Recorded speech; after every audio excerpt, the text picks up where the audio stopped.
नमस्कार, जनवार्तामध्ये आपल्या सर्वांचं स्वागत। सर्वप्रथम पाहूया ठळक बातम्या।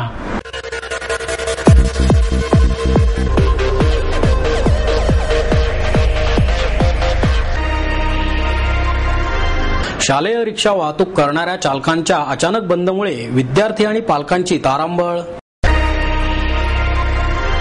गानवर्धन संस्थेच्या वतीने देण्यात येणारा आप्पासाहेब जळगावकर संवादिनी वादन पुरस्कार प्रमोद मराठे यांना प्रदान। कामगार नेत्यांना धमकवण्याचे प्रकार अतिरेक्यांकडून घडत असल्याने कामगार महाराष्ट्र सेनेच्या वतीने 23 जून रोजी देशभक्तांच्या महामोर्चाचं आयोजन। ज्ञानोबा तुकारामांच्या गजरात लाखो भक्तांचे देहू आळंदीला प्रस्थान। खोटं बोलू नका, खरं बोलायला हिंमत लागते, ती आणणं आवश्यक आहे, राजयोगिनी जानकी दादी यांचं प्रतिपादन। पादचाऱ्यांना सुरक्षित रस्ता ओलांडता येण्यासाठी सेव्ह पुणे ट्रॅफिक मुव्हमेंटच्या वतीने जनजागृती।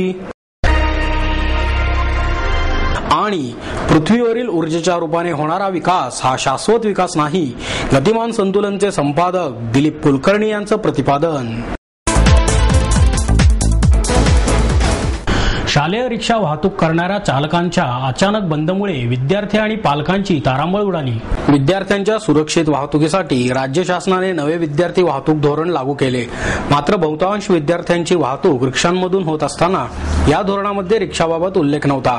रिक्षातून विद्यार्थी वाहतूक सुरक्षित नसल्याने त्यातून विद्यार्थ्यांच्या वाहतुकीबाबत परवानगी नसल्याचे सुरुवातीला स्पष्ट करण्यात आले होते। पण आता नव्याने शासनाने जाहीर केल्याप्रमाणे रिक्षामधून जास्तीत जास्त 4 आणि व्हॅनमधून जास्तीत जास्त 7 विद्यार्थी वाहतुकीची परवानगी देण्यात आली। याच्या निषेधार्थ अनेक शालेय विद्यार्थी वाहतूक करणाऱ्या रिक्षा चालकांनी अचानक बंद पुकारला।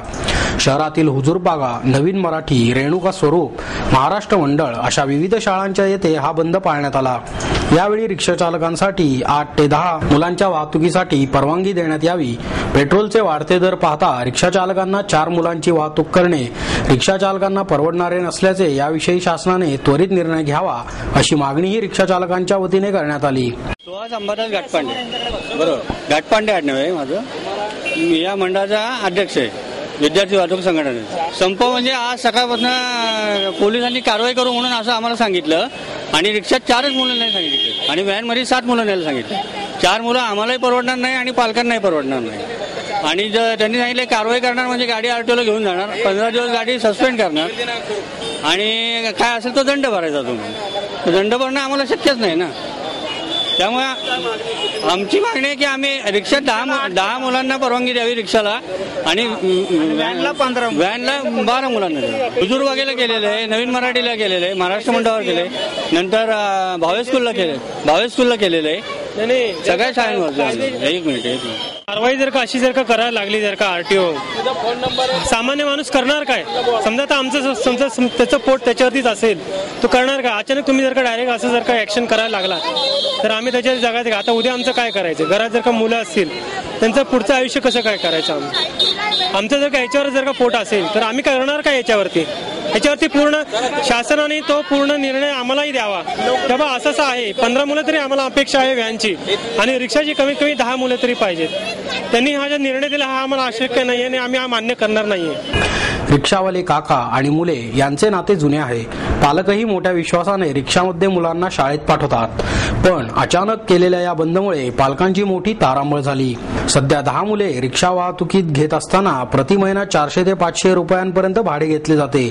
जर 4च मुले रिक्षामध्ये घेतली तर साहजिकच या भाड्यात 1500 रुपयापर्यंत वाढ होण्याची शक्यता आहे। पालकांच्या दृष्टीने ते परवडणारे नाही असेही काही पालकांचे म्हणणे आहे।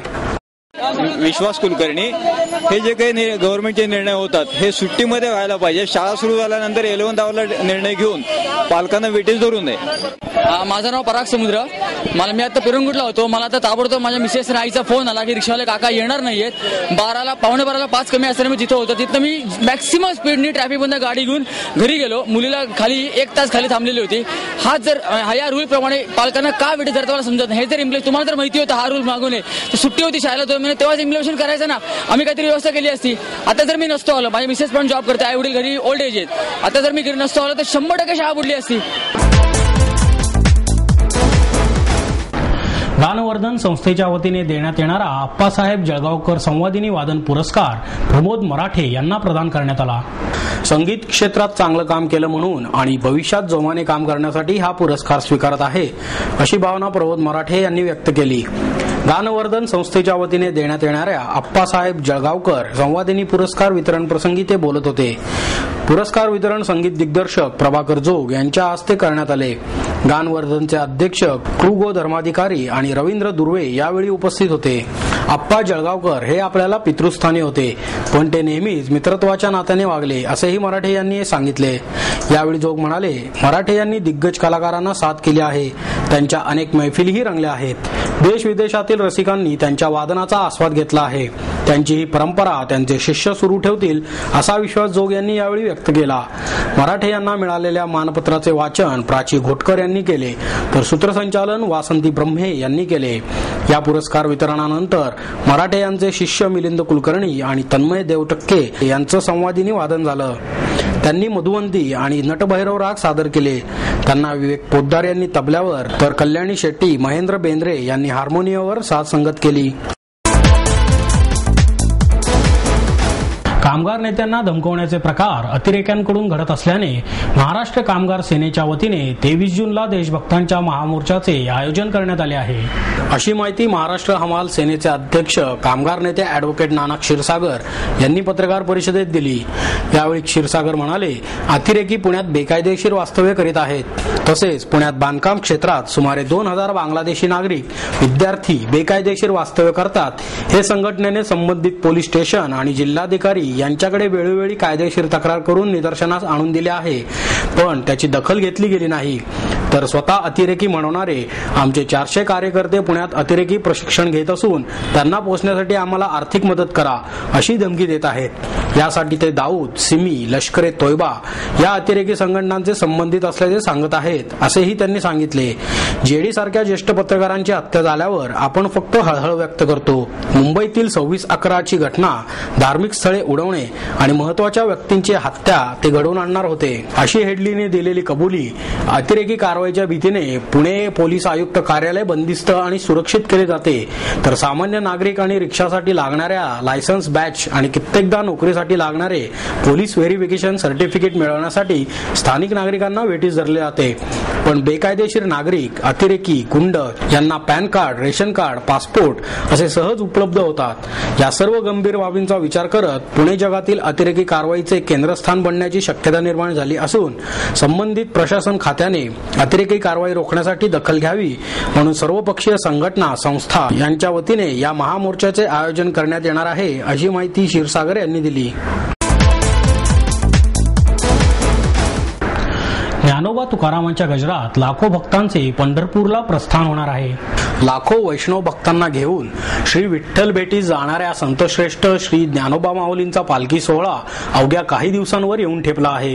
विठ्ठल भक्त भजन कीर्तनाला टाळ चिपळ्यांची साथ देत ज्ञानोबा तुकाराम अशा माऊलींच्या नावाचा जप करत देहू आळंदी येथून पायी वारी करत पंढरपूरकडे निघाले आहेत. वैष्णव भक्त विठुरायाचे दर्शन घेण्यासाठी वेढा झाला आहे. येत्या 22 जून रोजी श्री संत तुकाराम महाराज, तर 23 जून रोजी श्री ज्ञानेश्वर महाराज या दोन्ही पालख्यांचे प्रस्थान होणार आहे.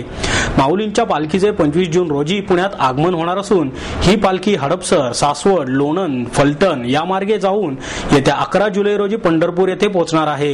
एकमेकांना सहाय्य करीत, देवाचे नामस्मरण करीत, आषाढी वारीचा आनंद घेत श्री पांडुरंगाचे दर्शन घेऊन समाधानाने परत येतात. 15 दिवस विठ्ठलाचे नामस्मरण करीत संसारी सुख विसरून हा वारकरी तहानभूक विसरून विठ्ठल भक्तीत रममाण होत आहे. विसाव्यासाठी कुठलीही सुविधा नसली तरी त्यांची कुरबूर नसते. पैसे मोजून न मिळणारे सुख या वारीत मिळत असल्याची भावना प्रत्येकाच्या मनात आहे. पायामध्ये चप्पल नाही, डोक्यावर छत नाही, ऊन, वारा, पाऊस याची कसलीही तमा न बाळगता ज्ञानोबा तुकाराम म्हणत वारी करत आहेत. मजल दरमजल करीत पांडुरंगाचे दर्शन घेण्यासाठी सर्व दुःख विसरून चालला आहे. यावर्षी अगदी वेळेच्या अगोदरच पाऊस पडला असल्यामुळे शेतीची मशागत करून कडधान्यांची पेरणी झाली आहे. यामुळे विठ्ठल नामाचा गजर करत वारी तन मन धनाने पांडुरंगाचे दर्शन घेण्यासाठी चालली आहे. खोटं बोलू नका, खरं बोलायला हिंमत लागते आणि ती आणणं आवश्यक आहे, असे प्रतिपादन राजयोगिनी जानकी दादी यांनी केले. दादीजींच्या आध्यात्मिक सेवेला 75 वर्षे पूर्ण झाल्याबद्दल पुणे महापालिकेच्या वतीने मानपत्र, पुणेरी पगडी देऊन महापौर मोहनसिंग राजपाल यांच्या हस्ते सत्कार करण्यात आला। यावेळी म्हाडाचे अध्यक्ष अंकुश काकडे, भाजप शहराध्यक्ष विकास मटकरी, व्यापारी हिरालाल शहा, प्रजापिता ब्रह्मकुमारी पुणे केंद्राच्या प्रमुख संतोष दिदी, राजयोगिनी, मनोरमा दिदी आदी उपस्थित होते। यावेळी दादी म्हणाल्या, परमेश्वराचे कार्य करताना भाषाभेद, रंगभेद, जातभेद यापैकी कशाचाही विचार आणि अडथळा येत नाही। माणसाने आपल्या जीवनाचे मूल्य ओळखायला हवे असेही त्या म्हणाल्या। दादींचे संपूर्ण आयुष्य सज्जन आणि निस्वार्थी असून परमेश्वर यापेक्षा वेगळाच असू शकत नाही अशी भावना मटकरी यांनी यावेळी व्यक्त केली। अंकुश काकडे यांनीही मनोगत व्यक्त केले। प्रकाश पायगुडे यांनी सूत्रसंचालन केले। पादचाऱ्यांना सुरक्षितपणे रस्ता ओलांडता येण्यासाठी सेव्ह पुणे ट्रॅफिक मुव्हमेंटच्या वतीने जनजागृती करण्यात आली। सिग्नल लागल्यावर रस्ता ओलांडणे तशी तारेवरचीच कसरत आहे। सिग्नल लागल्यावर तरुण लोक स्वतःचा जीव धोक्यात घालून कसाबसा रस्ता ओलांडतात, पण वयस्कर लोकांना तितक्याच चपळाईने रस्ता ओलांडता येईलच असे नाही। पादचाऱ्यांना रस्ता ओलांडण्यासाठी 10 सेकंदाचा वेळ दिला जातो, परंतु 10 सेकंदात संपूर्ण रस्ता ओलांडून होत नाही हे सेव्ह पुणे ट्रॅफिक मुव्हमेंटने केलेल्या एका पाहणीत आढळून आले आहे। त्यासाठी इंडियन रेड क्रॉस काँग्रेसच्या मार्गदर्शक तत्वांमध्ये रस्ता ओलांडण्यासाठी पादचाऱ्यांना किती वेळ द्यावा याचे सूत्र दिले आहे। या सूत्रानुसार शहरातील मोठ्या रस्त्यांवरील सिग्नलच्या चक्रात 16 ते 20 सेकंद वेळ देणे अपेक्षित आहे। म्हणूनच एक पाऊल रस्ता सुरक्षित ओलांडण्यासाठी हा उपक्रम सेव्ह पुणे ट्रॅफिक आणि पुणे मनपाच्या वतीने आयोजित करण्यात आला होता। पुणे विद्यापीठ, नळस्टॉप, खंडूजी बाबा चौक आणि टिळक चौकात 14 सेकंदाचा वेळ पादचाऱ्यांसाठी देण्यात आला आहे। हा उपक्रम प्रायोगिक तत्वावर राबवण्यात आला। या उपक्रमाची सर्व लोकांना माहिती व्हावी आणि पादचाऱ्यांना सहकार्य करावे यासाठी हा उपक्रम राबवण्यात आला। यावेळी या 4ही चौकात नागरिकांना फलक दाखवून संघटनेच्या स्वयंसेवकांनी पादचाऱ्यांना रस्ता ओलांडण्याबाबत मार्गदर्शनही केले। अंतर्मुखीय आणि बहिर्मुखीय वाङ्मयाचे 2 प्रकार असून सामान्य वाचकांचा कल हा बहिर्मुखीय कला वाङ्मयाकडे असतो असे मत ज्येष्ठ समीक्षक द भी कुलकर्णी यांनी व्यक्त केले। फुले का पडती शेजारी या अशोक कुलकर्णी यांच्या कादंबरीचे प्रकाशन द भी कुलकर्णी यांच्या हस्ते करण्यात आले। यावेळी ज्येष्ठ कादंबरीकार रा. बोराडे, रतनलाल सोनाग्रा आदी मान्यवर उपस्थित होते। द भी कुलकर्णी म्हणाले, कादंबरी आणि दीर्घकथा यामध्ये शब्दसंख्येचा आणि पृष्ठसंख्येचा संबंध नसून त्याचा वाचकाला कसा काय प्रत्यय येतो हे महत्त्वाचे आहे। यावेळी बोराडे म्हणाले की या कादंबरीतून 2 पत्नी असलेल्या यशवंत नावाच्या ध्येयवादी तरुणाचे चित्रण केले आहे। पहिल्या पत्नीला मुलगा होत नाही म्हणून दुसरी पत्नी करतो, यातून दोन्ही पत्नींमध्ये कलह निर्माण होतात। यामुळे त्याच्या आयुष्याची ओढाताण होते आणि यशवंतचे आयुष्य संपून जाते। अशा प्रकारची अनेक उदाहरणे समाजात आजही पाहायला मिळतात असेही बोराडे म्हणाले। पृथ्वीवरील ऊर्जेच्या रूपाने होणारा विकास हा शाश्वत विकास नाही असे प्रतिपादन गतिमान संतुलनचे संपादक दिलीप कुलकर्णी यांनी केले।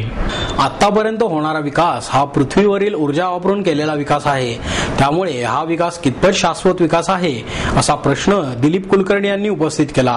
प्रबोधन मंचाच्या वतीने ऊर्जा स्त्रोत आणि शाश्वत विकास हा कार्यक्रम आयोजित करण्यात आला होता।